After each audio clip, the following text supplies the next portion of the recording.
নমস্কার। এখন আমি আবৃত্তি করব কবি সুকুমার রায়ের কবিতা জীবনের হিসাব। বিদ্যে বুঝাই বাবু মশাই চড়ি শখের বটে, মাঝিরে কন বলতে পারি সূর্যি কেন ওঠে, চারটা কেন বারে কমে জোয়ার কেন আসে। বৃদ্ধ মাঝি অবাক হয়ে ফেল ফেলিয়ে হাসে। বাবু বলে সারা জনম মরলি রে তুই খাটি, জ্ঞান বিনা তোর জীবনটাতে চারিয়া নাই মাটি।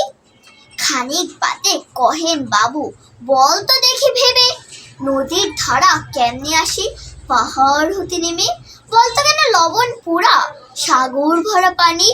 মাঝি সে কয় আরে মশাই অত কি আর জানি। বাবু বলেন এই বয়সে জানিস না ওটা কি, জীবনটা তো নেহাত খেলো অষ্ট আনাই ফাঁকি।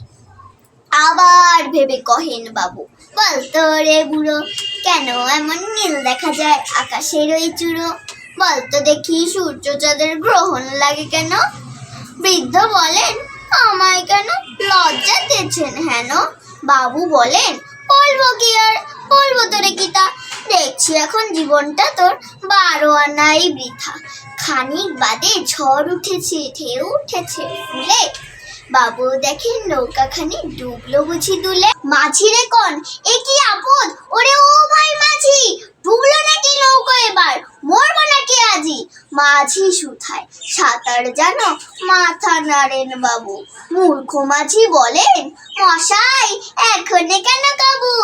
বাঁচলে শেষে আমার কথা হিসেব করো পিছে, তোমারে দেখি জীবনখানা 16 আনাই মিছে। নমস্কার।